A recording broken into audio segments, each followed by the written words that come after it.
Security! I'm coming. Security! Someone show. Hey, please. Alex. Security! Enough. Come on. Hey. Enough. Hey. All right, Daniel, I can tell that you were playing there with the light heavyweight champion, Pereira. What I don't know is, how did you get to that position in the first place? He honestly, Chael, might be the most talented wrestler I have ever come into contact with. The strength is unmatched. Alex Pereira could possibly make a U.S. Olympic team.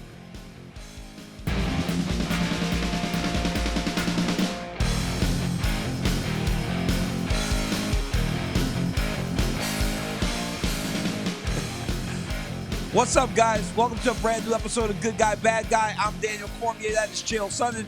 Chael P, how you doing, my guy? I'm doing great, man. I'm doing great. I like that Pereira clip. I like the whole thing about it. And by the way, I will tell you one thing. I know we can't gather anything from the physicality, but I will tell you this. Daniel, he's big. Not for nothing. He did not look small next to you. No, Chael, he's not small.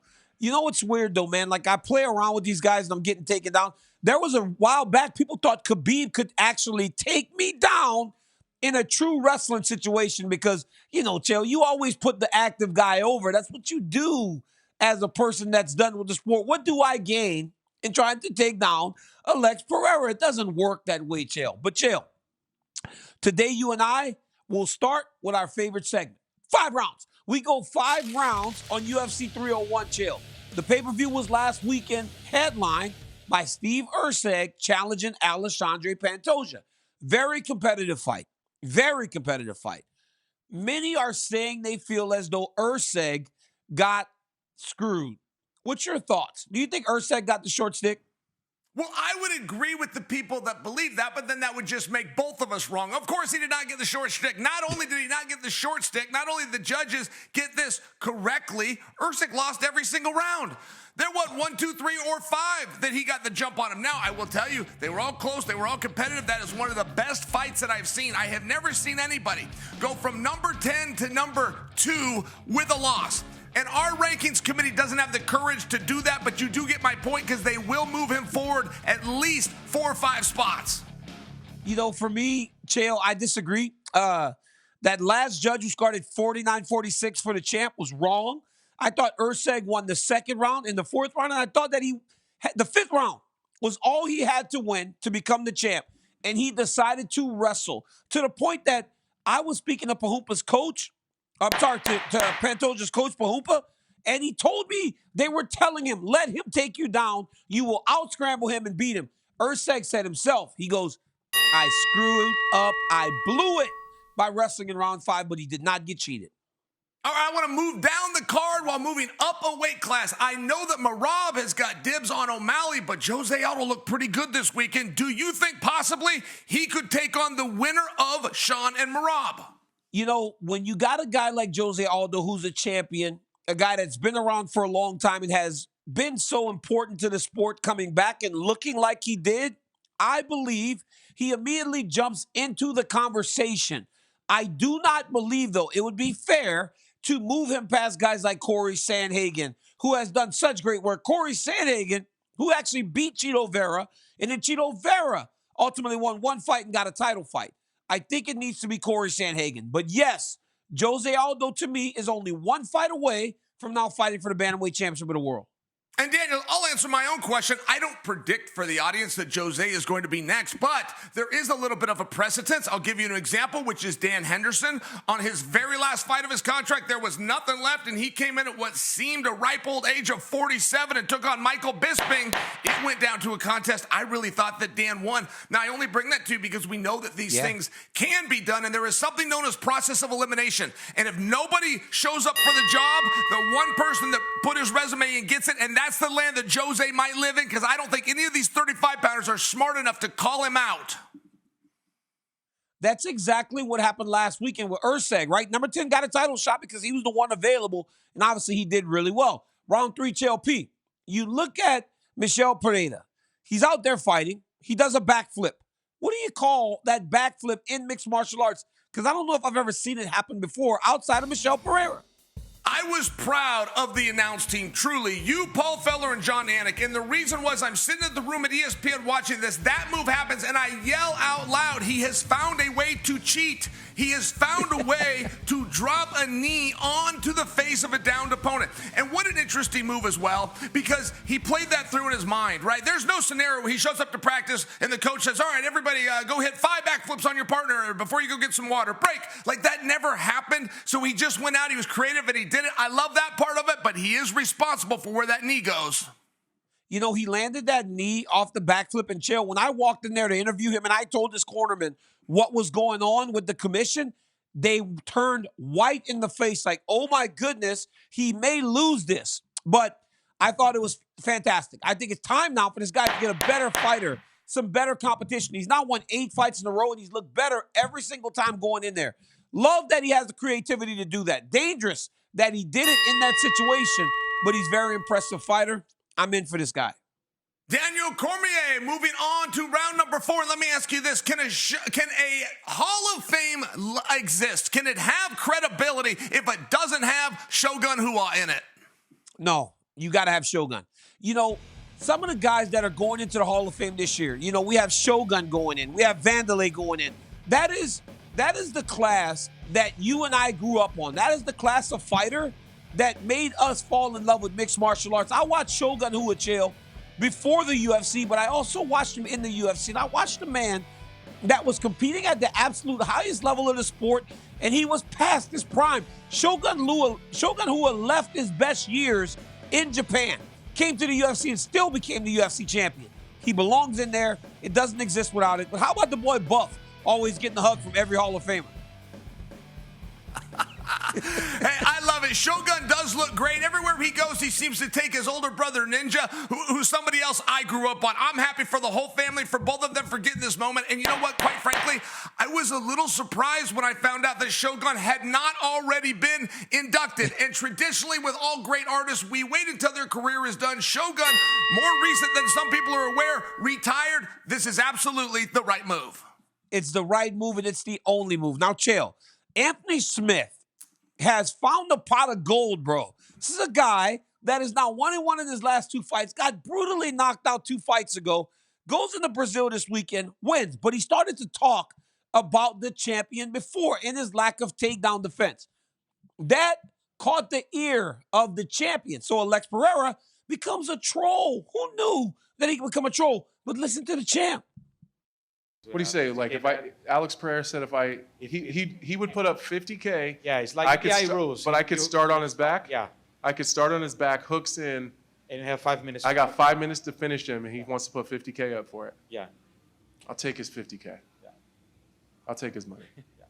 How do you finish him? If I start on his back, I'll choke the shit out of him. 100%. So, not the champion, sorry, Anthony Smith saying this about Alex Chael. How lucky is Anthony Smith now that he's got the champion making bets with him about his submission defense? What a difference a day makes. I mean, 1 month ago, the odd man out was Max Holloway. You couldn't fight him for a championship, but he wasn't going to become the champion. You move him up a weight class, and all of a sudden, he is the hottest name in all of MMA. And I got to tell you, for Anthony Smith, we were planning the coronation to send the roses to the hospital because he was not supposed to go over on Saturday night. Now, you got the champ saying his name, and not for nothing, it's not the first time. Alex Pereira can't seem to do an interview without bringing up Anthony Smith. I don't know what the deal is there. I think it was something between Glover and Anthony, but it seemed to me that Glover and Anthony put that to rest. Well, not according to the younger student. Pereira is very sincere when he tells you he wants a piece of Lionheart. That's crazy because Anthony Smith had no avenue to getting to the champion. Now, it might seem possible, but here's the deal. I don't know what the dude that fought Anthony Smith was doing, Chael. He sticks his neck in there. Submit me. Anthony said there are levels, and if you are a guy on the level, you don't do that. I almost cussed because I was like, yo, he's going to get guillotined, but he never tried to defend it.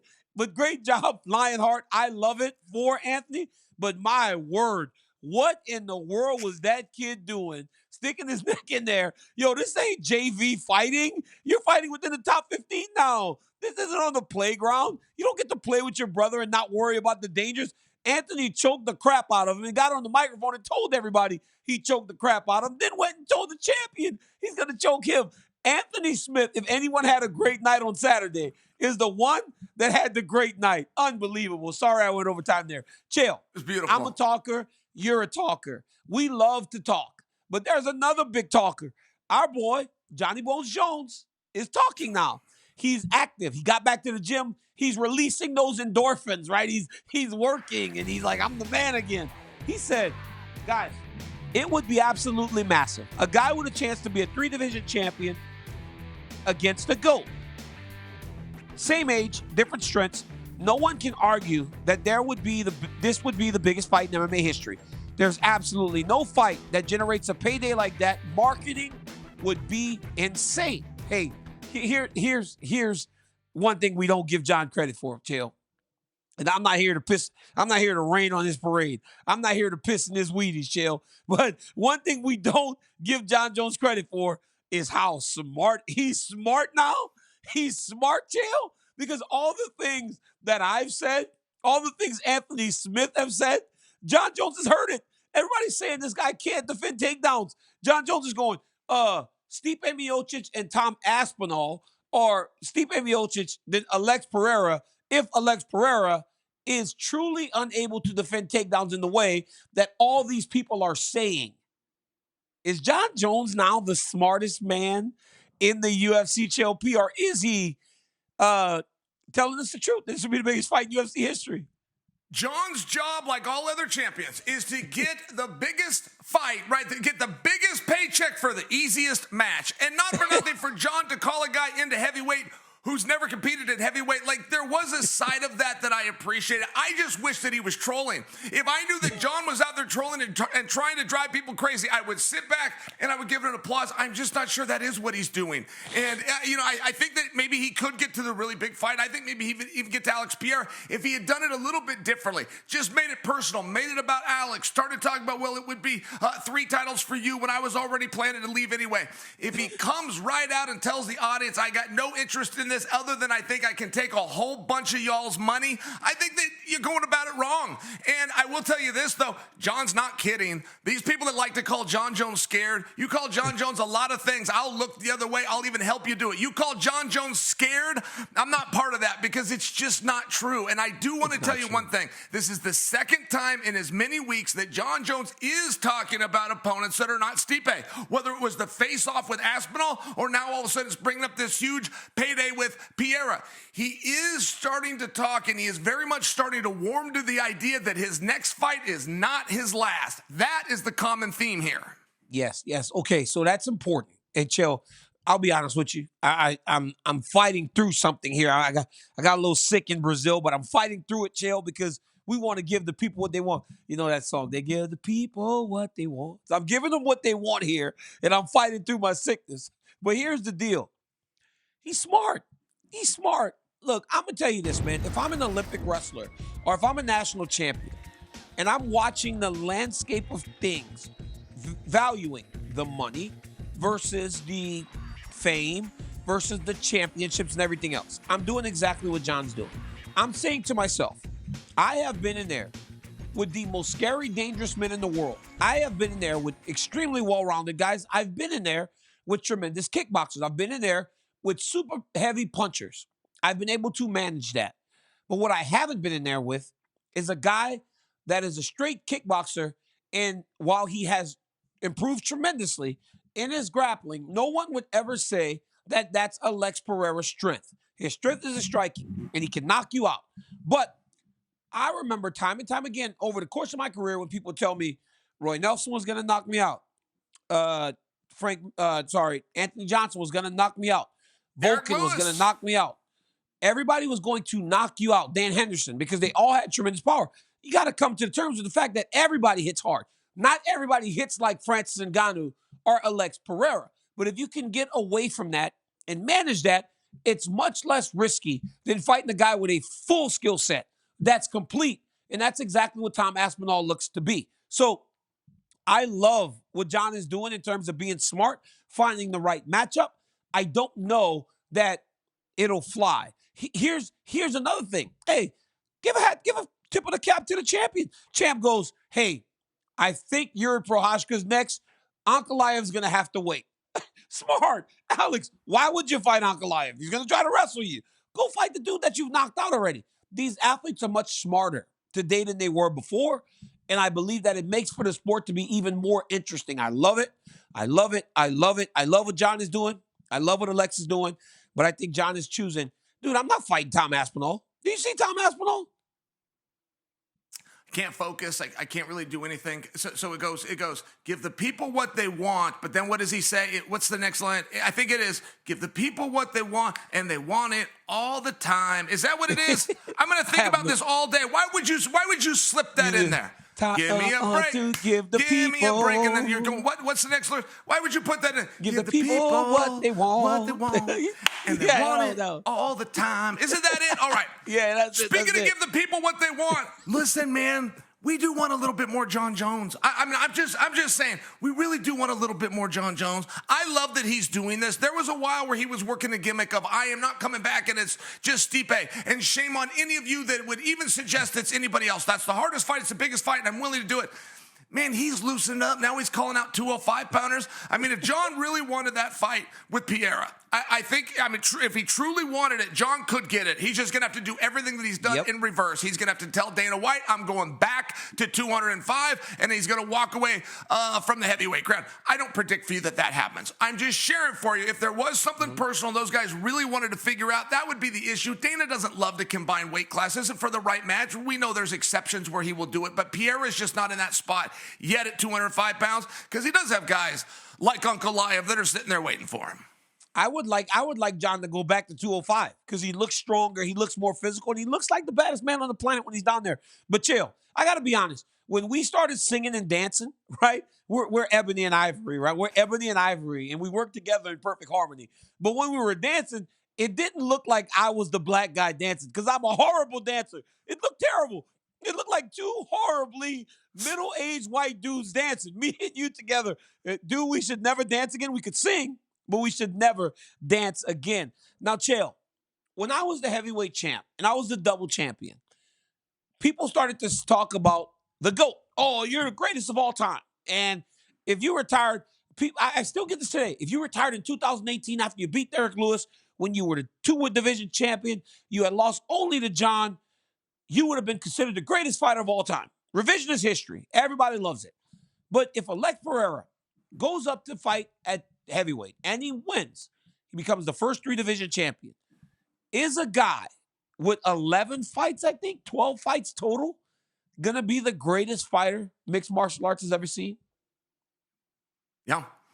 Yeah, I don't know how else. I don't know how else to wait. And I appreciate you staying on track there. I'm looking at our run-up show, and it does. It says talk about what a great singer Daniel is, and then talk about what a great fighter he was at 205. No, you went on that perfectly. I don't want people at home thinking you were punching your own ticket, but Daniel, the whole thing's an argument. The whole thing, I mean, it's this losing course if you set your life aside to have this great legacy, because it's going to be people like you and I that are out there to tell the story. And not for nothing, I'm down to George St. Pierre, and you might be down to Khabib. And then I'm going to remind you that Khabib stayed in his weight class, and he never left. And we're going to push and pull, and we're going to go back and forth unless you have a guy who's done something that has simply never been done, which is 3 belts in 3 different weight classes. Not to mention, look at all the world champion he's beaten. This is a very different story if he caught somebody, if he went there and caught 2 somebodies. When he's not having world title fights and beating world champions, he's having contenders fights where he's beating guys who used to be world champions. I've never seen anything like this, and he's got a lack in skill set. There is a great big deficit there in the world of wrestling. People love to talk about his grappling. You don't get to grapple until you wrestle first. He's got non-existent wrestling. Oh, by the way, the grappling looks like it could use work, but I haven't seen anybody that can exploit it, and I don't say that to put him down. I say that as, could you imagine if he was a 3-time champion where we all have to concede he's the greatest ever? We now have no choice, even though we can see a deficit. It's a fascinating time to be an MMA fan. Isn't it crazy that this dude has won 2 UFC titles in 7 fights? 7 fights. We got people fighting in the UFC that have 7 fights and haven't even fought on the main card. He's already headlined UFC 300. He's already headlined New York City twice. He's done everything. He's beat 5 former champions in 7 UFC fights.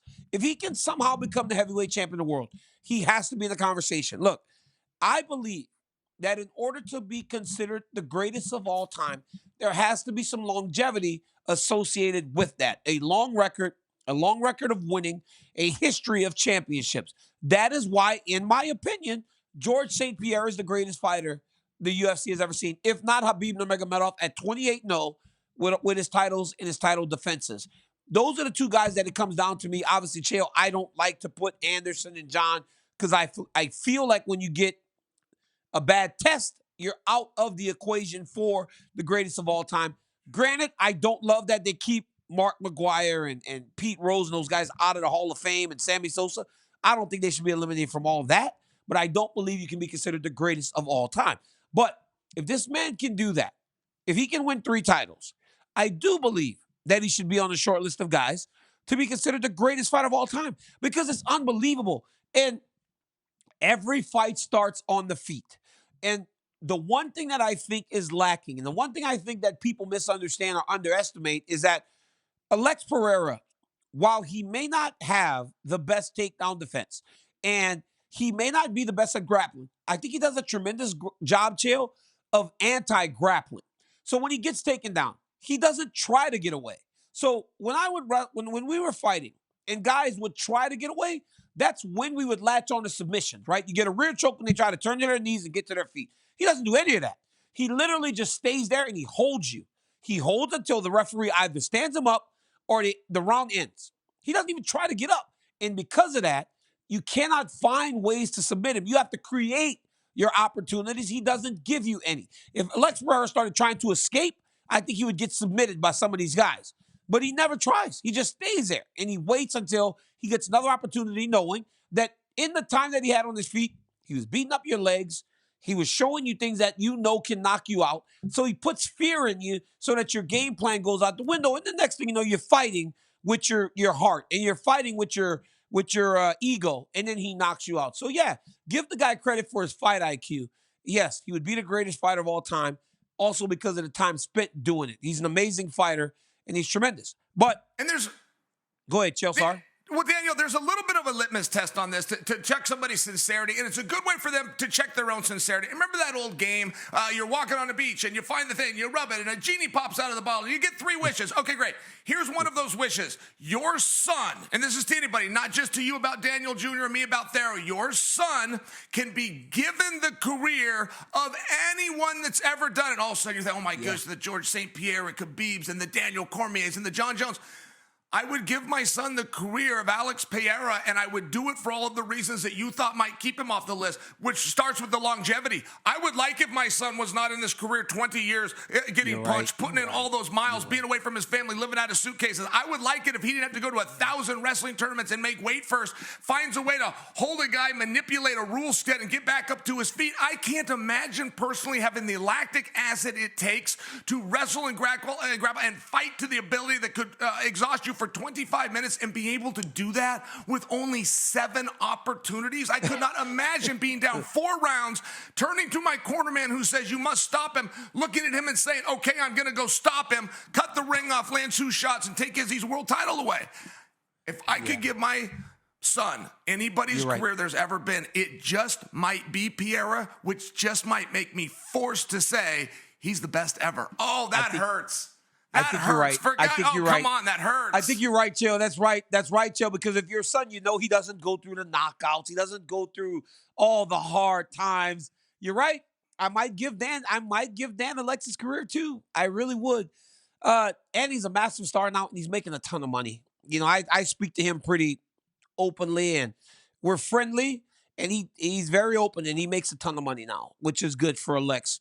For a guy that spent a lifetime in kickboxing not making any money, he's getting paid. But when it comes to getting paid, nobody gets paid like this guy.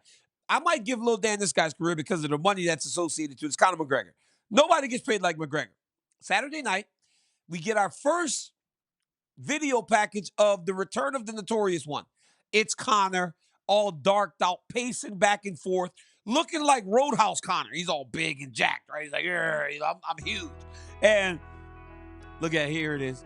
The foggy dude, oh, foggy dew. You know what I'm Roadhouse saying? Connor. How strong does he look?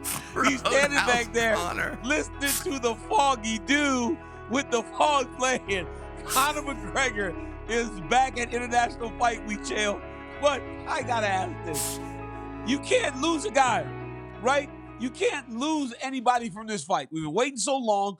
Injuries happen in mixed martial arts. First off, you can't lose Conor. If Conor's out, the fight's off. Michael Chandler's not fighting anyone else. So I think this question should be more appropriately titled, who should be the backup fighter for Michael Chandler? Because if Conor's out, the UFC scrambling. Who should be the backup fighter in this fight, Chael? I love everything that you just said right there. I mean, I could go all the way back to you saying that you and Pierre have become really good friends when I know that you guys speak different languages, live in different states, communicate only through WhatsApp because you don't have each other's phone number, and somewhere you asked him, how much money are you making? I mean, like, I could start with that, but please, if anything lasts of today's show, let it be Roadhouse Connor. I love Roadhouse Connor. I know what Roadhouse Connor means. I know what that means, all housed up, and I love the entire thing. Now, Charles Oliveira is saying that he will be the backup fighter for that fight, but he has a list of demands. Now, before I read you and our audience... Chael, he has demands? He Yes, can't he have does. demands. Yes, he has demands to be the backup fighter. And before I read those to you and our audience, I would like to ask you, do you think that those demands and the UFC's needing and wanting of them, or you compare that to me writing down and stuffing it into a bottle and throwing it into the ocean with a tag on it that says NASA to let NASA know my demands to be the first human on Jupiter? Like, which demand is going to be thrown in the trash can first? All of the Charles Oliveira. Oliveira's or mine to go to Jupiter? And it would be a little different, Daniel, because you know I'm teasing and I don't really think that I'm going to Jupiter. He really put out a list of demands. He's not joking about this. I will fight on that date if... You can't give demands. You cannot give demands. You have said, you know why, Chael? You know why you can't give demands? Because you have said you would rather fight McGregor than even fight for the world title. But now that you Yes. lost to Arman Saruki. That's right. You've lost to Arman. Now you don't get to fight for the world title. So now you're essentially in a position where the biggest thing you can get is to fight Conor McGregor. And now you're saying, but I have to have these things to happen? No, Charles, tell them I'll be there. I'll make the weight. And please, Michael Chandler, get hurt. That's it. You really can't. He has no legs. He has no legs. Chael, what is this? Please tell me these list of demands, Chael. I was on a plane yesterday all day, so I never got to take any of this in. What are his demands? Being aware is a difficult thing to do as human beings. But, Dan, you are completely right from a business standpoint. He needs to take a real good look at that and understand Chandler's not pulling out of that fight. It doesn't matter if he has illness or injury. McGregor's not pulling out of that fight without illness or injury. He's actually the most consistent person in UFC history when it turns to signing a contract and following through with it and just come in top heavy. Hey, guys, I'll do the whole thing, but my participation for getting licensed and going through training camp and showing up, right all of a sudden you get an extra first-class ticket. You're in a bigger suite to enjoy International Fight Week where you're probably going to be getting sozzled up anyway because you damn sure aren't fighting. You know, you take what you get, Chael. You take that first-class ticket. You take a couple $100,000, right? Because he's going to get it some money, some sort of show money. You take $100,000. You make the weight, you go through the suffering, and you just go get paid for nothing. Because like you said, Michael Chandler is not pulling out of this fight, guys. I mean, I love hypotheticals. I love the idea that maybe we like to really give you things to talk about, but my MC is not pulling out of that fight. Michael Chandler has called us all in his phone. Michael Chandler has gone, hey, Jill. I have been talking about Michael Chandler for the last year and a half about this fight. Talk about how thirsty he looked. Michael Chandler has gone on a victory parade, man. Michael Chandler called me the moment the fight got announced publicly, and I couldn't even see him, Chael P. We're on the phone, we're not on FaceTime, but I could imagine that his face was smug, like I told you it was happening. He was celebrating in my face that he actually got the fight after all the stuff I talked about him possibly not getting the fight. But hey, dude's not pulling out. So it's going to happen. It'll be those two. But yes, Charles needs to just be whatever he can to fight. So, guys, they're going to fight at welterweight. At least that's the way it seems. Here are the welterweight rankings. Kamaru Usman's number one ranked guy. After the champ, Leon Edwards, Bilal Muhammad, Shavkat Rakhmonov, who I believe is the most dangerous guy in the division, Kobe Covington, and Jack Della Maddalena. Chael, these guys are such tremendous strike fighters, right? But when you look at this division and you look at Conor and them having a fight in this division, is that going to be with the idea that they move towards the welterweight elite, or, what is it for? And also, if there's a backup fighter, does it come from that top five, or maybe there's a 155 pounder that moves up? Because here are our lightweight rankings, right? You got Sarukian, but he's going to wait for his title fight. Oliveira would seem like the right guy. Justin's out for a while. Poirier said that he has business to Poirier has business to tend to at Islam next month. And Max Holloway was just crowned the BMF champion. So it seems like Charles is honestly the logical one to be the backup fighter. But is this dude going to do, as the kids say, fumble the bag? They always say fumble the bag, right? Is Charles going to fumble this opportunity to be the backup guy? Yeah, I am a little bit worried about that. This is a massive opportunity, and being a backup fighter used to be a really cool thing, at least in my opinion. You got some media, you got some attention, gave you a great reason to train, and even the most motivated person, if they can see the barn in sight, will get up out of bed a little easier. They'll get to that finish line just a little bit harder. It's a wonderful thing, particularly you're going to get paid, which now gives you an opportunity to pay your trainers and your managers for an extra camp. I just think it's an exciting thing. Once upon a time, Conor made it uncool to be a backup fighter. He came out and made the statement, I'm nobody's backup fighter. And then guys didn't want that spot as much. And I disagree. I think they should go back to it. If you're being serious here of what weight class should we draw that from, it's very fair, but it should be from 155 pounds. Dana has not used this example for this fight, but he did when it had to do with Conor McGregor versus Cowboy Cerrone, and he told the media, our company and organization is going to hold this fight at welter, but we're going to imagine that we're doing it at 155. And the media even kind of said, well, how do you do that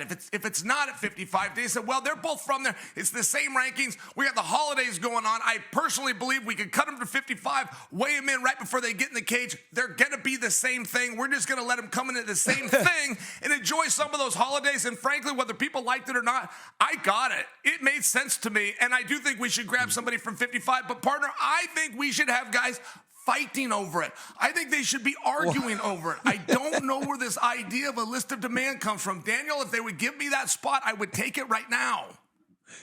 I'm telling you, bro. I don't know what he's doing. I think Charles Oliveira does a lot of things right. I think this is one that he's doing wrong. Guys, I know you saw me doing all this. Like, what? It's because the producer's in my ear. I couldn't hear it. So I was like doing all this stuff, and they tried to hurry up and clip it. But that's us just letting you behind the curtain a little bit. That's what happens in TV sometimes. I got to hear corporate air. Actually, you know what? Corporate air. You made this segment. This is all you. Fan questions. So, Air, why don't you give us one of those questions before we wrap? Hi, guys. Corporate Jake is actually going to help out Corporate Air today. Oh, Jake's back. Jake, what you got back? Yes, sir. In the house. Wow. Here we go. This dude going to just show up. Time out. Before we get to the question, Jake, you going to just show up and not tell us? I mean, you just had a baby. Congratulations. You want to say what's up, Corporate Jake? You can't just show up. With a little surprise. Thank you, though. It's good to be back. It's a beautiful surprise, and hello to Miss Elizabeth, by the way. Of course. All right, guys. Today's question comes from baby K.YT. What would you guys have said in your post-fight interviews if you had beaten Jon Jones? Chael, you can go first. If I would have beaten Jon Jones, and just to remind you of that night, Jon's toe had come out of the skin. So it would have been after the first round. Jon dominated the first round. He could have been given a 10-8 in the first round. So it would have been very silly from a contest standpoint. But now I'll imagine the next shot has got the belt over my shoulder, and I would have told that booing audience the golden rule, which is he with the gold rules. I would have held that belt up as high as I could, and I would have walked out. Joe, you know what I would have done? I would have did exactly what Jon did to me. I would have gloated. Oh, I would have been, those little bad kids. They just so bad. And I hate that kid. The little fat boy that just be on the playground beating everybody. I would have been that. Exactly what John did to me, bro. After the first fight, when John beat me, he was gloating. He said, I'm not being a great sport, but I can't stand Daniel. That's exactly what I would have did to him. So when I sat back and I watched it, and everybody was like, oh, I can't stand him. And the whole time in my mind, I'm thinking to myself, kind of sound like what I would have been like if I had one. You know what I'm saying? I couldn't really get mad at him. I would have gloated because we hated each other. We hated each other so bad. I would have gloated. I'd have been that mean little fat boy with all kind of food on his shirt, holding his ice cream on the playground, just picking on kids. That would have been me. Y'all would have hated. They would have hated me, Chael. Oh, they would have hated me. There would be no good guy, bad guy, because I would definitely be the bad guy if I had won that fight. Boy, it would have been bad. It would have been bad. That's crazy. Guys, we will always answer your questions. That was a really good one. Corporate Jake, congratulations on Now, wait a being minute, back. Daniel, I got to interrupt you. I know you're trying to fade to black and golden credits, but we got to call you out on something, okay? And this isn't me trying to embarrass you. This is a little thing called the internet that got a hold of your dance moves. And I feel as though somebody tipped you off. Look at, what is this? What do you call it? Do the Are you moving the stanky booty leg. there or the hip? What are you doing? Is that the booty or the hip? And look at your face, man. You got such confidence in yourself. You do not deserve that confidence. Where is this confidence coming from? Explain Chill, let me yourself, Daniel. Chill, listen to me. I do not buy into the idea of what the world sees as beautiful. When I think beauty, I think Daniel Cormier, dog. So I feel like I can do everything. People around me hate me because I think I'm the best at everything I do. I'm like, if I say a word, you could say a word and I'll say the same word and think that I said the word in a much better way than you said it. But I was out there, hey, do the stanky leg, do the stanky leg. They had these women out there, these Brazilian women. It was crazy. We were sweating. It was a mess. And then at the end of the show, Chael, I had to take off my polo so that my undershirt came up. So it got real sexy on the weigh-in show for a little bit. It became X-rated once I started taking off my shirt. It was crazy. It was an amazing time in Brazil. It was hot though, man. But Chael, like you said, I'm trying to fade to black. But before we fade to black, let's give Elizabeth and Jake a congratulations on the baby. Jake, we missed you, my guy. We're happy you're back. But guys, every Monday and Thursday, catch Good Guy, Bad Guy on ESPN Plus, ESPN YouTube, ESPN2, and wherever you get your podcasts. You got me and you got my boy Chael P. And hey, we do this show and it's a really good show. Hey, Chael, what about all the promos we get during the broadcast?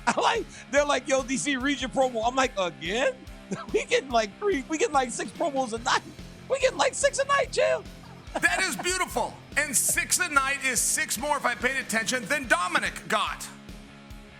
Yeah, they said, hey, DC, read this Unlocking Victory promo. I was like, no, I ain't doing it. Let me get that bad guy, That's an good guy inside promo joke one more if time. people got it.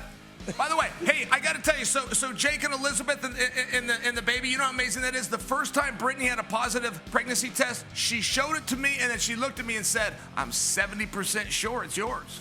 Not 70%, man. That's pretty good odds. This dude is so crazy. Guys, remember, drop your questions in the comments for me and Chael. We'll answer any of them. Until next time, guys, we'll see you on Thursday for a new episode of Good Guy, Bad Guy. Catch you on the next one. Chael, let's dance like we did. Got to give the people What they what they want. And they want it all the time. Give the people, and they want it all the time. Oh, my God. Oh, my God.